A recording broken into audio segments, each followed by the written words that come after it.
Giovedì 5 novembre, in sesta commissione Scuola e Istruzione del Friuli Venezia Giulia, si è discussa la proposta di legge presentata un anno fa dal Movimento 5 Stelle. La nostra proposta di legge modifica la legge regionale 13 del 2018, interventi in materia di diritto allo studio e potenziamento dell'offerta formativa del sistema scolastico regionale, inserendo azioni mirate a contrastare l'analfabetismo emotivo e funzionale. Ma esattamente di che cosa parliamo?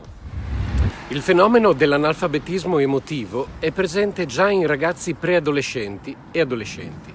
Li isola e li rende incapaci di una relazione sociale reale. L'utilizzo smodato delle nuove tecnologie fa sì che i rapporti che instaurano con i propri coetanei siano sempre mediati da un device, cioè da un telefonino, che si interpone e si sostituisce alla fisicità.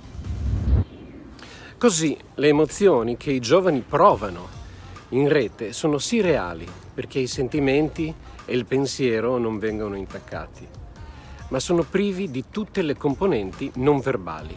Questa mancanza li rende incapaci, una volta che si trovano l'uno di fronte all'altro, di comprendere il corretto funzionamento del diade comunicativa, rendendoli inadeguati a capire e tarare le emozioni altrui, privandoli di quell'intelligenza emotiva che è un requisito fondamentale per vivere nel mondo.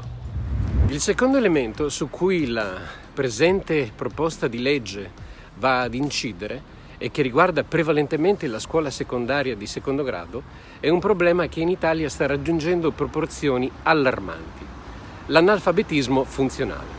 Il termine indica l'incapacità di un individuo di decodificare, valutare e comprendere testi scritti per intervenire attivamente nella società, per raggiungere i propri obiettivi e per sviluppare le proprie conoscenze e potenzialità. Un analfabeta funzionale, anche se apparentemente autonomo, non capisce, ad esempio, il senso di un articolo pubblicato su un quotidiano, non è capace di riassumere e di appassionarsi ad un testo scritto, non è in grado di interpretare un grafico. In ultima analisi, non sa leggere e comprendere la società complessa nella quale si trova a vivere. È importante porre al centro dell'azione didattica l'individuo e non il programma. Le conoscenze devono essere offerte in modo tale che il discente, giovane o adulto, possa utilizzarle per tramutarle in competenze utili al suo percorso di vita.